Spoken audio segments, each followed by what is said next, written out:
Salam hörmətli izləyicilər, əziz kimyasevərlər. Sizinlə növbəti sınavın izahı ilə qarşınızdayıq.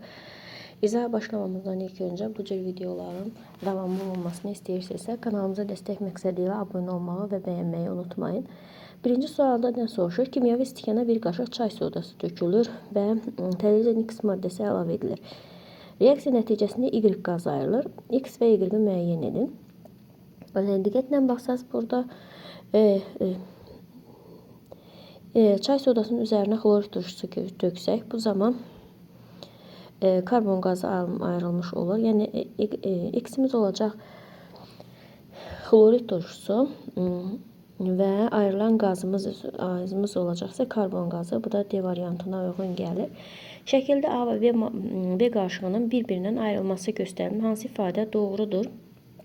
Filtr kağızı. Gördüyünüz kimi burada filtr kağızı qoyublar və şəkildə emulsiya qarışığının ayrılması göstərilmişdir.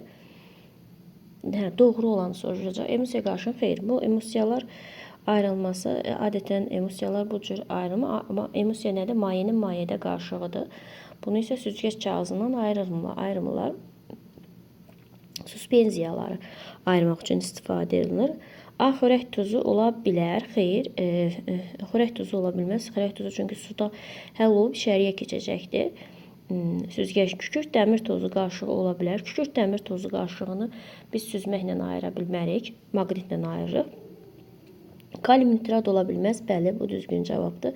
Çünki kalium nitrat suda həll olub süzgəc kağızından keçəcəkdir. Şəkildə verilmiş molekul modeli hansı maddəyə aiddir? 1, 2, 3, 4. 4 dənə eyni elementdə, bir dənə də fərqli. Bu metana uyğundur. Metanı yazanda biz necə yazırıq? CH 4 şəklində yazırıq ona görə. Şəkildə hansı hadisələr müşahidə olunmuşdur? Gördüyünüz kimi çay qaynayır və soyuq bir şüşəyə dəyir. Sonra isə mayaya çevrilib qaba yığılır. Burada nədir? Buxarlanma. Bu proses buxarlanma. Bu proses isə kondensləşmədir. Bu da D variantına uyğun gəlir. Hansı ifadə doğrudur? A qabında azot qazı və helium qarışığı ola bilər. Azot qazı ola bilər. Amma helium qazı olması üçün bir dənə. Çünki helium tək atomludur. Amma buradakı gördüyünüz kimi hər ikisi 2-dir. Ona görə bu düzgün deyil. Sonra A qabında hidrogen və oksigen qazları qarışığı olarsa, C qabında su molekulları ola bilər. Oksigen hidrogen qarışığı ola bilər burada. Məsələn, amma burada su molekulu. Su H2O-dur. H2O deməkdir ki, yəni biri bir, burada digərləri məsələn tutalım ki, bu istiqamətdə, böyründə isə eyni boyda digər 2 dənə olmalıdır. Su H2O-dur, 3 dənə molekul. Amma burada görürsünüz 2 dənə molekul. Ona görə də B də səhvdir. Sadəcə B qabında saf maddə var. Burada da C qabında da saf maddə. B və C qabında saf maddə var. Ona görə D variantı düzgün olmuş olacaqdır. Sonra kristal kükürt və qrafit üçün hansı ifadə doğrudur? Qeyri-metal olur, elektrik cəryanı keçirmirlər. Qrafit qeyri-metal olmasına baxmayaraq elektrik cəryanını keçirir. Ona görə götürmür. 8 atomlu molekul şəklində mövcuddur. Kristal kükürtdür 8 molekul. Adi aqreqat, bəli, hər ikisi adi şəraitdə bərk aqreqat halında olmuş olurlar. Bu da sonra 7-ci sualımızda deyir ki, A və B maddələrin suda həll olmasının temperaturun asılılığı verilmişdir. Bu maddələri müəyyən edin. Gördüyünüz kimi temperatur getdikcə artırsa bu olacaq nə? Bərk maddə. Temperatur getdikcə azalırsa bu olacaq qaz halında olan maddə. Bizə nə deyir? B-yə bərk halda olan maddəni götürəcək, A-ya isə qaz. Deməli, burada xörək tuzudur. B-də bərk halda götürdük, amma A-da da bərk haldadır. Sonra B variantında çay sodası bərk haldadır. Burada da oksigen də qaz halındadır. Ona görə B variantını götürmüş oluruq. Maqmatik suxurlar hansı proses nəticəsində? Maqmanın və ya lavanın bərkiməsi nəticəsində maqmatik suxurlar əmələ gəlir. X elementin 3 müxtəlif altovik şəkil dəyişməsi var. Onları biri qaranlıqda işıq saçır və zəhərlidir. Bu ağ fosfordan gedir. X elementi haqqında hansı fikir doğrudur? Deməli, X fosfor elementidir. deməli, fosfordur bizi. Kristalik plastik amur şəkil dəyişməsi mövcuddur. Bu yanlışdır. Qaynama temperaturu qızdırıcıda soyuq kütləyə plastik material xeyir. Bu kükürdü aiddir. Üçü də molekul şəklində xeyir. Bu da alkohol şəkil dəyişmənin biri sarımsaq iyilidir. Bəli, burada ağ fosfor sarımsaq iyilidir. Zəhərlidir özdə. Hansı ifadə doğrudur? Civə istiliyi yaxşı keçirdiyi üçün termometrdə istifadə olunur. Xeyr, bunu deyə bilmərik. Qızıl və gümüş kövrək olduğu üçün müxtəlif formalı zinət əşyaları, bu da yanlışdır. Plastikdir, kövrək deyil. Mis və xrom alüminium elektrik cəryanını yaxşı keçirir. Bəli, bunu düzgündür. Qabda X, Y və Z molekullarının sayı verilmişdir. Hər iki qabda olan atom sayı bərabərdirsə, yəni burada olan atomun sayı bərabərdir burada olan atomun sayına və deyir Z metan qazı. Z metan qazıdırsa, deməli Z-in formulu nədir? CH4. Və bizə nə deyir? X amonyakdır. X-in formulu nə olacaq? NH3. Amonyakımızın formulu NH3-dür. Deyir və maddəli atomların sayı bərabərdir. Atomun sayı 1, 2, bu da 3. Deməli 3 dənə amonyak molekulu var. 3 vurulsun 4. Üzərinə də gəlirik. Bu Y molekulu neçədir bilmirik. Y. Buradan da bərabər eləyirik. 1, 2, 3. 3 dənə Z, 1, 4 də burada 5. 3 vurulsun 5-ə. 15 də bərabərdir. 3-ü də 4-ə vuranda 12. 12 üstə gəlsin. Y bərabərdir 15-ə. Buradan da Y-imiz nəyə bərabər olacaq? Y-imiz də 3-ə. 3 dənə atomlu olan da burada ozon olmuş olacaq. C variantına uyğun gəlmiş olacaqdır. Növbəti sualımızda deyir. Aşağıda verilmiş laboratoriya avadanlıqlardan hansının adı səhvdir? Deməli, ayrıcı qıfdır. A-da düzdür. Sonra B-də sınaq şüşəsi yanlışdır. Bu yastı dip kolbadır. Ona görə də B variantını götürürük. Sonra deyir, hansı ifadə doğrudur? Protein və deuterium nüvəsindəki neytron sayı eynidir. Xeyr, neytron sayı fərqlidir. Proteumda 1, deuteriumda 2 dənə. Protein və D təbiətdə yayılma faizi eynidir. Xeyr. Eyni sayda götürülmüş deuterium proteinindən 2 dəfə eyni sayda götürülmüş deuterium atomu proteumdan 2 dəfə ağırdır. Bəli, bu düzgündür. Çünki proteinin kütləsi 1-dir, deuterium kütləsi isə 2-dir. Bu da 13-cü sualımız C variantına uyğun gəlir. 14-cü sualımızda deyir ki, qədim dövrlərdə qızıl axtarışı zamanı çay, qum və çöküntü su ilə birlikdə ələk formasında qaba qoyulur. Daha sonra isə suyun hərəkəti ilə yüngül şəkildə hissəciklər yuyulurdu. Qızıl və isə qabın dibində qalır. Hansı ifadə doğrudur? Kimyəvi prosesdir. Xeyr, burada bir kimyəvi prosesdən söhbət gedə bilməz. Qızılın sıxlığı çox olduğu üçün qabın dibində soxlanır. Bəli, bu düzgün cavab olacaq. A elementinin təbiətdə 2 izotopu yayılmışdır. A20, A22. Bu izotoplarının əsasən hesablanmış orta kütlədədir. 20,2-yə bərabərdir. Hər 2 izotoma neçəsi A22 izotopudur. İndi ilk öncə bunların faizini tapmalıyıq.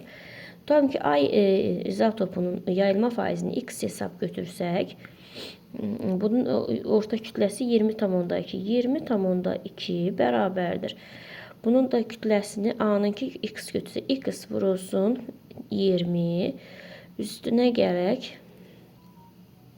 Mötərizənin içərisində 2 atomdan ibarətdirsə, biri X-dırsa, digərsə 100 minus X-dır. Vurulsun neçə? 22-yə.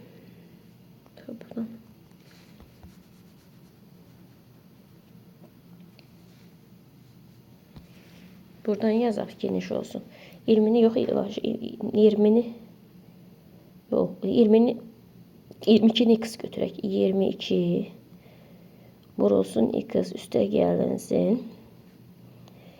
100 minus X. Burada fərqi yoxdur. 20'ni götürsə, 22'ni götürsək mən 22 bölünsün 100 və bunların da cəmi neçəyə bərabərdir? Bizdə verilib 20,2. 20,2. Biz bunu vurub açsaq,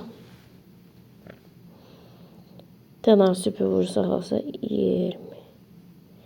2020 bərabərdir 22x üstə gəlinsin 22-ni 100-ə vuranda 2200 çıxılsın 22x-a.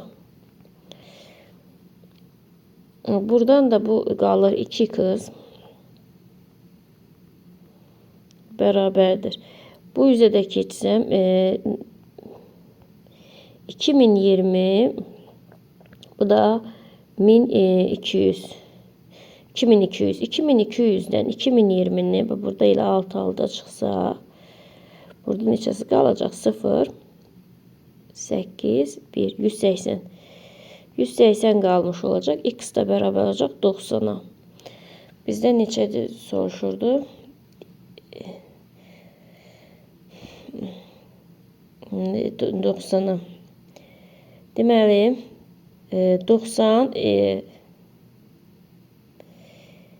20 90'dırsa 100'dən də 90'ın çıxsaq neçə eləyəcək? 10 qalacaq.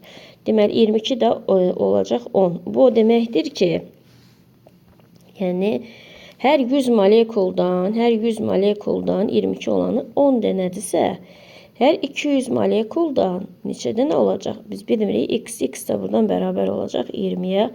Bu da D variantına uyğun gəlmiş olacaqdır. Magneziumun oksigenlə arasında baş verən reaksiyası nəticəsində magnezium oksid birləşməsi yaranır. Nəticədə magnezium, oksigen, kation və anionu. Magneziumun yükünü müəyyən edin. Magnezium nə olacaq? Özündən elektron verəcək.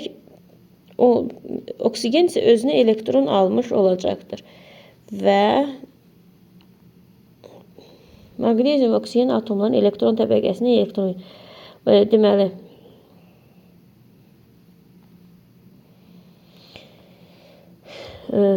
oksigen elektronların yerləşməsi, magnezium yerləşməsi göstərilib. İndi biz buradan nəyi tapacağıq? Oksigende olmalıdır. Magneziumda müsbət 2 olacaq. Deməli magnezium özündən 2 dənəsini verib və o zaman hansı olacaq? Müsbət 2 oksidləşmə dərəcəsinə keçmiş olacaq. Naşatır spirtinin kimya formu. Naşatır spirti dedikdə ammonium hidroksid nəzərdə tutulur. Bu da eləyir D variantı. Hansı ifadə doğrudur? Bir nömrəli kimyəvi birləşmə mövcuddur. Bəli, bir nömrəli qabdakı hamısı kimyəvi birləşmədir. Sonra bir nömrəli qabda kimyəvi element mövcuddur. Xeyr, bir nömrəli qabda gördünüz ki 3 dənə eyni kimyəvi birləşmədir. Bu düzgün deyil. 2 nömrəli qabda müxtəlif molekulların qarşılığından ibarətdir. Müxtəlif molekulların qarşılığından ibarətdir cümləsini götürmək. Çünki görürsünüz burada bir atomlu hissəciklər də vardır. Ona görə bunu götürmürük. 2 nömrəli qabda həm kimyəvi birləşmə, həm də kimyəvi element mövcuddur. Bəli, bu da götürürük. Cavabımız olur 1, 4. Bu da B variantına uyğun gəlir. 18-ci sualımızda. 19-cu sualımızda nə deyir? Cədvəldə verilmiş məlumata əsasən A bölünsün B-ni hesablayın. İndi buradan etanol. Etanolun formulu necədir? C2H5OH. Yəni etanol etil spirti deməkdir. Bir də amonyak. Amonyakın formulu necədir? NH3. İndi bizdən soruşur. Deməli, burada nə? A neytron sayı. A neytron sayı. Neytron sayını hesablanması adi MR hesablamaq qaydasını kim edir? Sadəcə burada biz neytronların qiymətini yerinə qoyub hesablayırıq. Karbon üçün neytron sayı kütlədə də verib, burada isə proton sayı verilib. Biz nə edəcəyik buradan? Məsələn, burada yuxarıda kütlədə də, aşağıda proton sayı. 12'dən 6'sını çıxıb bu neytron sayını tapacağıq. 6. Bir karbon atomunda 6'dır. Burada da etil spiritində 2 olduğuna 2 vurasın 6. Üstünə gələrək. Hidrogenin neytronu yoxdur. 1-dən 1'in çıxsaq 0 eləyəcək. Ancaq oksigenin neytronu var. 16'dan 8'in çıxsaq 8. Üstünə də gələrək 8'i. Bu da eləyəcək 12. 12'nin üstüne 8 gəlsə eləyəcək 20. Çünkü 2'ni vuraqdı da burada. Sonra geçirik ammonyaka. Ammonyakda proton sayı hesaplanır. Proton sayı hesaplayanda hidrogeni nəzərə alırıq. Ancaq neutron sayı hesaplayanda nəzərə almırıq. Proton sayı burada gördüğümüz ki azotda 7'dir. Neçədən iştirak edib? 1 dənə 7. Üstə gəlinsin. Hidrogende 1'dir. 3 dənə iştirak edib. 3 vurulsun 1'ə. Bu da eləyəcək 10. Yəni proton sayıda A bərabər oldu 20'yə. B də proton sayı isə 10'dur. Ancaq buradan 2 dənə molekul. 1 molekulda 20'dirsə, 1 molekulda 10'dursa, onda 2 molekulumuzda neçə olacaq? 2 molekulumuzda 20. 20'ni 20'ye bölsək neçə alınacaq? 1 almış olacaq. Sonra növbəti sualımızda deyir. Aşağıdakı verilmiş qarışıqlardan hansı suspenziyadır? Yadınızda saxlayın. Suspenziya ona deyilir ki, maye və bərk qarışığına, suda həll olmayan qarışıqdan söhbət gedir. Burada da maye və bərk qarışığı olacaq dəmir tozu ilə su. Növbəti sualımıza keçirik. Modellər verilmiş molekulların altında müvafiq adlarını qeyd edin. Bax, burada görürsünüz karbon qazı. Bu ammonyakdır. Bu isə metandır. Karbon qazı, ammonyak, metan. Bu da C variantına uyğun gəlmiş olacaq. 22-ci sualda deyilir. Sarı rəngli X və mavi rəngli Y maddəsinin qarışığı ayrıca qıfa əlavə edilir və bir müddət gözlənilir. Daha sonra isə yavaş-yavaş tıxac açılır. Maddə içərisində olan boş kimyəvi stəkan hansı ifadə doğrudur? X və Y bir-birində həll olur. Xeyr, gördüyünüz kimi həll olmamışdır. Bizdən doğru X maddəsinin sıxlığı daha böyükdür. Gördüyünüz Y maddəsi demək X sarı rəngli maddədir. Demək ki, sıxlığı böyük olan aşağıya, sıxlığı kiçik olan yuxarıya. Bəli. Buna görə gördük ki, sarı aşağıya düşüb, deməli bunun sıxlığı daha böyük olmuş olacaqdır. Sonra 25 derəcə temperaturda X duzunun həll olma qabiliyyəti 40 qram. 100 ml suya bərabərdir. Təsvir edilmiş qabda həmin 40 qram duz əlavə edilmişdir. Hansı ifadə doğrudur? Deməli 120 ml. Buradan da bunu yazan zaman deyirik ki, məsələn 100 ml-də 40 qramdırsa 120 ml-də nə qədər olmalıdır? 120-də X da bərabər olacaq 48-ə.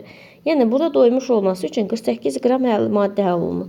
Doymuş məhlul alınıb, xeyr, doymamış məhlul alınıb. 8 qram duz əlavə edilərsə doymuş məhlul alınır. Bəli, 48-dən 40-ın çıxdıq, 8 edəcək. 8 qram doymuş məhlul alınır. 20 ml su buxarlandırarsa doymuş məhlul alınır. Bəli, bu da düzgündür. Çünki 20 ml su buxarlansa qalacaq 100. 100-də də dedik ki, 40 qram həll edilib doymuş məhlul alınır. Bu da düz. Sonra 30 ml su əlavə edilərsə doymuş məhlul alınır. Xeyr, bu yanlışdır. Ona görə cavabımız olur 2, 3, 23'də. Bu da B variantına uyğun gəlmiş olur. 24-cü sualımızda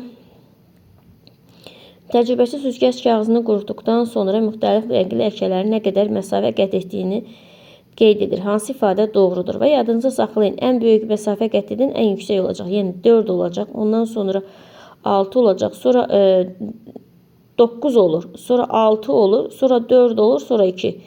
Yəni bu da C variantına 24-cü sualımızda uyğun gəlmiş olacaqdır.